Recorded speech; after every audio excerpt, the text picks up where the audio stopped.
Hi friends, स्वागत है आपका हमारे चैनल जॉब रिलेटेड इशू में। आज हम बात करेंगे कोलकाता बोर्ड ग्रुप डी 2018 की वैकेंसी के अपडेट्स के बारे में। आज डीवी का रिप्लेसमेंट पैनल का जो है 109 कैंडिडेट्स को जिन्होंने बुलाया था डीवी के लिए, उनका डीवी का एडमिट कार्ड आज जारी कर दिया गया है। आपके जीमेल अकाउंट पर आपको एक मेल प्राप्त होगा RRCER की तरफ से, जिसमें आपका डीवी का लिंक दिया हुआ है। तो आप लिंक ओपन करके और वहाँ से आप अपना डीवी का एडमिट कार्ड है वो चेक कर सकते हैं। और आपको बताना चाहूँगा, मेडिकल भी साथ ही होगा डीवी के साथ, तो इसलिए आपको डिटेल में इसकी जानकारी दे दी जाएगी। आप चैनल पे नए हैं तो चैनल को सब्सक्राइब कर दीजिए और हम जानते हैं क्या क्या हमें लेके जाना है, किस प्रकार हमें अपना एडमिट कार्ड निकालना है। तो हम साइट पे चलते हैं, तो वहाँ पे लिंक जैसे ही ओपन करते हैं तो उसमें आपको यूजर आईडी और पासवर्ड के अंदर आपकी डेट ऑफ बर्थ डालनी होगी। तो जैसे ही हम यूजर आईडी और डेट ऑफ बर्थ डालकर लॉगिन पर क्लिक करते हैं, जब हम लॉगिन पर जाएंगे तो हमारे सामने अपना जो लॉगिन आईडी और लॉगिन होते ही नोटिस आ जाएगा, अपना एडमिट कार्ड के लिए लिंक ओपन हो जाएगा। तो हम यहाँ चेक करेंगे, तो जैसे ही हम करते हैं तो इसके अंदर दो ऑप्शन दिए हुए हैं। पर्सनल डिटेल के अंदर आपकी जो आपने एग्ज़ाम फॉर्म भरा था उसकी डिटेल्स है, आपने किस बोर्ड से भरा, क्या आपका रजिस्ट्रेशन नंबर है, बाकी सारी डिटेल्स है। और इसके अंदर साइड में आपको दे रखा है कॉल लेटर का ऑप्शन। अगर आप मोबाइल पे खोलते हो तो साइड में ऑप्शन आ जाएगा, और लैपटॉप पे खोलते हैं जैसे भी, तो आपको कॉल लेटर पे क्लिक करना है। जैसे ही हम कॉल लेटर पे क्लिक करते हैं तो नीचे लिखा आता है click here to download call letter. इस पे हमें क्लिक करना होगा। जैसे ही हम क्लिक करेंगे तो हमारा एडमिट कार्ड है वो हमारे सामने डाउनलोड होके और ओपन हो जाएगा। तो चलिए मैं क्लिक करता हूँ इस पर, क्लिक हेयर पे। तो जैसे ही मैंने क्लिक किया तो ये देखिए हमारा जो एडमिट कार्ड है वो डाउनलोड हो चुका है। मैंने इसको थोड़ा डिटेल्स है वो हाइड कर दी है ताकि किसी पर्सनल डिटेल्स शो ना हो। इसके अंदर हमें पता लगेगा E call letter verification documents of documents, ये ई कॉल लेटर जारी हो चुका है। इसके अंदर आपका नाम, पापा का नाम, रोल नंबर्स एंड आपके रजिस्ट्रेशन नंबर और टाइमिंग दी हुई है। रिपोर्टिंग टाइम आपको कितने बजे से है वो टाइम दिया गया है, और डेट भी दी गई है, जैसे कि 6/5 को जो है 2022 को ये डीवी है इनका। और डॉक्यूमेंट्स वेरिफिकेशन है वो 4 मई को 4 मई से आपके डॉक्यूमेंट्स वेरिफिकेशन है वो स्टार्ट हो चुके हैं।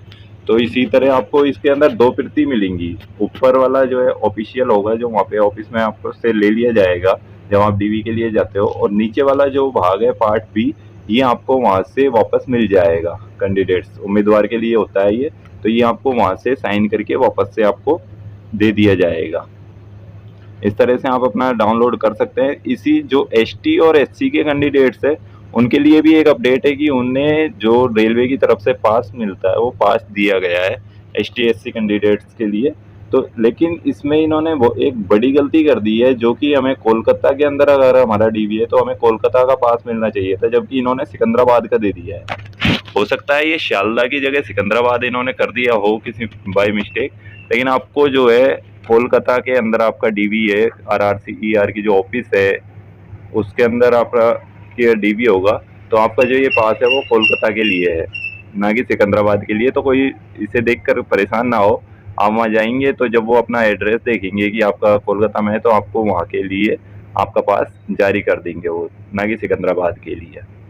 तो आपको ट्रेन की इसमें फ्री सुविधा मिलेगी, सेकंड क्लास के अंदर आप इसमें अपना टिकट बुक करा सकते हैं, और टिकट अभी बुक करा लीजिए, उससे कि आपको दिक्कत नहीं आएगी। और साथ ही इन्होंने नीचे इंस्ट्रक्शन भी दे रखे हैं क्या क्या आपको डॉक्यूमेंट्स चाहिए। वहाँ पे डॉक्यूमेंट्स वेरिफिकेशन के लिए जब आप जाते हैं तो आपको क्या क्या साथ में ले जाना होगा। हिंदी और इंग्लिश दोनों लैंग्वेज में ये डिटेल्स दी गई है। टोटल आपको क्या क्या वहाँ लेके जाना है, साथ में क्या नहीं लेके जाना, किस तरह से पहुँचना है। तो इसके लिए दे रखा है केंद्रीय रोजगार सूचना CN 02/2018, railway requirement cell, Eastern Railway. Documents के सत्यापन के लिए महत्वपूर्ण निर्देश। इसमें पहला निर्देश दिया गया है, डीवी में उपस्थित होने के लिए योग्य उम्मीदवारों के बजाय किसी अन्य को प्रतिनिधि को अनुमति नहीं दी जाएगी। उसके बाद मूल दस्तावेज के साथ साथ सत्यापन के लिए समिति के समक्ष प्रत्येक को एक सत्यापित जीरोक्स प्रतिलिपि भी आपको वहाँ ले जानी है रजिस्टर्ड ऑफिसर से। आपके जितने भी डॉक्यूमेंट्स है सबकी अटेस्टेड करा के आपको लेके जानी है। और साथ ही आपको सीबीटी और पीटी के दौरान जो आपको कॉल लेटर दिया गया था उसका निचला हिस्सा जो है वो आपको साथ में लेके जाना है। इसमें आयु प्रमाण पत्र में आप अपना 10th का सर्टिफिकेट ले जा सकते हो, उसमें आपकी डेट ऑफ बर्थ आती है। और वैध फोटो पहचान जैसे Aadhaar card, voter ID, PAN card आदि आपको एक आईडी लेके जानी है। शिक्षा योग्यता प्रमाण पत्र, जो भी आपके सर्टिफिकेट्स है वो लेके जाने हैं। समक्ष अधिकारी प्राधिकारी से वैध जाति प्रमाण पत्र आपको लेके जाना है। इसमें एक चीज ध्यान रखना, आप अगर आपका नया है जाति तो आपको पुराना वाला भी साथ में लेके जाना है। अगर आपने अभी बनवाया है, ऑनलाइन अभी किया है, आजकल ऑनलाइन चल रहे हैं, तो जो पुराना है वो भी आपको साथ में लेके जाना होगा। इसके अलावा आपको जो है सीबीटी आवेदन के दौरान जमा किए गए 2 पासपोर्ट आकार के फोटो, लेकिन फोटो कभी भी सनग्लास और कैप के साथ नहीं होने चाहिए। नॉर्मल जो पासपोर्ट साइज फोटो खिंचाते हैं वो फोटो होना चाहिए आपको। सीबीटी आवेदन के उम्मीदवार द्वारा उल्लेखित कोई अन्य दस्तावेज, जो अगर आपने कुछ एक्स्ट्रा एग्जाम देने गए थे तब कुछ वहाँ दिया था, कोई अगर आपके किसी में मिस्टेक थी, जैसे डेट ऑफ बर्थ में मिस्टेक हो जाती है हमारी, तो कोई अलग से आपने जो सर्टिफिकेट दिया था तो वो भी आपको साथ में लेके जाना है। इसके अलावा पीडब्ल्यूडी कैंडिडेट्स जो होते हैं उनके लिए विकलांगता का प्रमाण पत्र है वो आपको साथ में लेके जाना है। अगर कोई पीडब्ल्यूईडी कैंडिडेट्स में आता है तो उन्हें विकलांगता का सर्टिफिकेट है वो भी साथ में लेके जाना है, जो भी है। पूर्व सैनिक उम्मीदवारों को उनके जो भी डॉक्यूमेंट्स होते हैं, सेवा प्रमाण पत्र, मूल सेवा प्रमाण पत्र, निर्वहन प्रमाण पत्र, अन्य जो भी है वो सभी आपको साथ में लेके जाने हैं। CCAA के उम्मीदवारों को CN 02 पैरा 12 के अनुसार मूल प्रमाण पत्र लाने हैं।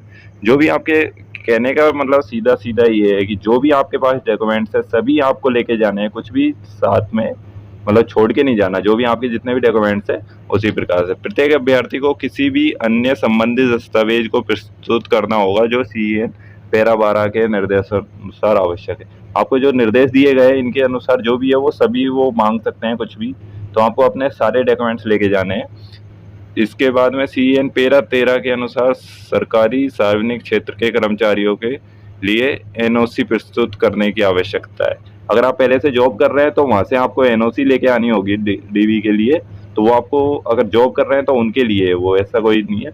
उसके बाद इन्होंने 3 नंबर पे दिया गया, उम्मीदवारों से अनुरोध है कि अपने स्वयं के खर्च पर रहने और की व्यवस्था करके आए, क्योंकि आपको पता है कि DB आपका की डेट तो इन्होंने दे दी लेकिन मेडिकल की डेट नहीं दी है। मेडिकल या तो दूसरे दिन, अगले दिन, या उसके 1 या 2 दिन बाद होगा। उसकी डेट आपको जब DB आप क्वालिफाई हो जाते हो उसके बाद आपको मेडिकल के लिए भेजा जाएगा, जिस भी हॉस्पिटल में वो भेजते हैं। तो इसके लिए आपको 3 या 4 दिन रुकने की व्यवस्था करके आनी होगी अपने हिसाब से।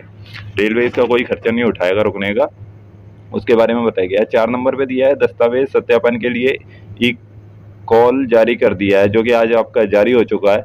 इसको कोई अधिकार प्रदान नहीं करता है कि रिक्त को भरे नहीं, मतलब इसका कहने का मतलब है कि आप जो भी कैंडिडेट्स हो तो ये ई-कॉल लेटर इसके लिए नहीं है कि आपको अगर रिक्त पद है तो उस पर भर दिया जाएगा। अभी आपका DV होगा, उसके बाद अगर इसमें डॉक्यूमेंट्स वेरिफिकेशन में पास होते हैं तब जाके आपको जॉब कंफर्म हो पाएगी DV और मेडिकल में। उसके बाद वो बताएंगे कि आपका किस तरीके से करना है। 5वें पॉइंट में दिया गया है उम्मीदवारों को मूल में ऑनलाइन CBT और PT कॉल पत्र का उत्पादन किए बिना दस्तावेजों सत्यापन के लिए प्रवेश करने की अनुमति नहीं किया जाए। मतलब आपको DB और अगर आप जो आपका PT हुआ था और CBT का जो आपका एग्जाम हुआ था उसके अगर कॉल लेटर आपके पास नहीं है तो आपको अनुमति नहीं दी जाएगी। इसलिए आप अपने जो एग्जाम टाइम काफ़ी हो चुका है, 3 साल से 4 साल के करीब हो चुके हैं, लेकिन आपको जो भी थे उन्हें साथ में लेके आना है, तभी जाके आपको अनुमति अंदर मिलेगी। और 6वें पॉइंट में दिया है किसी भी परिस्थिति में तिथि परिवर्तन नहीं की जाएगी, आपकी जो है डेट चेंज नहीं की जाएगी अगर आपको कुछ भी प्रॉब्लम होती है। और आपको इसमें एक बार ही अभी ये बुलाया गया है, बाद में 7वें में दे रखा है सभी मामलों में RRB ER ईस्टर्न रेलवे जो है वही निर्णय अंतिम होगा उम्मीदवार के लिए। जो RRC ER चाहेगी, ईस्टर्न रेलवे चाहेगा, वही होगा इसमें। और 8वें पॉइंट में दिया है अनुसूचित जाति जनजाति के उम्मीदवारों को द्वितीय श्रेणी का मुफ्त रेल यात्रा के हकदार है।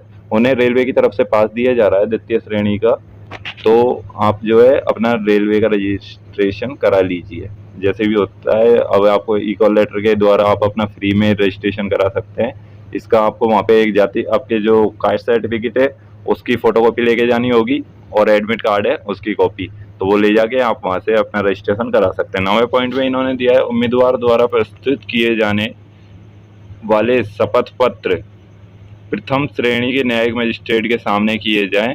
नोटरी के सामने के लिए शपथ, मतलब इनके कहने का मतलब ये है, अगर आपके किसी भी डॉक्यूमेंट्स में कोई गलती है, जैसे आपके स्पेलिंग में मिस्टेक है, या फिर आपके है ना डेट ऑफ बर्थ में मिस्टेक है, किसी आपके पापा के नाम में मिस्टेक है, तो उसके लिए आपको एक सर्टिफिकेट बनवाना होगा, सॉरी मतलब बोनाफाइड जो बोलते हैं हम, स्टाम्प पेपर, वो बनवाना होगा आपको। तो उसको जो है नोटरी, सिर्फ नोटरी से काम नहीं चलेगा, वो आपको एसडीएम से बनवा के साइन भी उस पर साथ में कराने होंगे। तो इसलिए आपसे बताना चाहूँगा कि आप जल्द से जल्द अपना डीवी करवाएं। और मैंने एक लिस्ट तैयार की है जिसमें आप चेक कर सकते हैं कि आपको क्या क्या डॉक्यूमेंट्स अपने साथ लेके जाने हैं, उसकी लिस्ट है। तो इसमें आपको फर्स्ट और सेकंड पे 10th-12th की आपकी मार्कशीट एंड सर्टिफिकेट, अगर आपकी ग्रेजुएशन पूरी कर रखी है तो ग्रेजुएशन की मार्कशीट और सर्टिफिकेट। 4 नंबर पे आपका है जो कास्ट सर्टिफिकेट, जो कि जाति प्रमाण पत्र होता है, और 5वें पे है मूल निवास सर्टिफिकेट, और 6ठे पे है आपका photo I card, pan card, जो भी आपकी फ़ोटो आईडी हो, उस आधार कार्ड या पैन कार्ड। 7वें नंबर पे है आपका सीबीटी एग्ज़ाम्स का कॉल लेटर। 8वें पे है पीटी एग्ज़ाम्स कॉल लेटर। 9वें पे आपको 2 करेक्टर सर्टिफिकेट बनवाने हैं आपके, जो चरित्र प्रमाण पत्र है वो आपके रजिस्टर्ड ऑफिसर से, या फिर आपके स्कूल में अंदर जो स्कूल या कॉलेज के जो आपने लास्ट पास आउट किया है वहाँ से भी आप ये बनवा सकते हैं। साथ ही आपको 10 पासपोर्ट साइज फ़ोटो आपको चाहिएंगे, जो कि आपने एग्ज़ाम फॉर्म जब फिल किया था उस टाइम जो पासपोर्ट साइज फ़ोटो लगाए थे वो आपको सबमिट करने हैं। इसके अलावा 11वें नंबर पे मैंने लिखा है ऑल एजुकेशन क्वालिफिकेशन सर्टिफिकेट, जो भी आपके सर्टिफिकेट्स है वो आपको लेके जाने हैं साथ में, और आप जाइए अपना डीवी कराइए। बेस्ट ऑफ लक सभी को। कोलकाता बोर्ड 2018 की वेटिंग कैंडिडेट्स के लिए एक ग्रुप बनाया गया है, जिसका व्हाट्सएप ग्रुप, जिसका लिंक डिस्क्रिप्शन में दिया गया है, वहाँ से ग्रुप को ज्वाइन कर सकते हैं। मेरे द्वारा दी गई जानकारी आपको अच्छी लगी तो वीडियो को लाइक कीजिए और सब्सक्राइब करके बेल आइकन को दबा दीजिए, जिससे आपको जैसे ही नई वीडियो अपलोड होती है तुरंत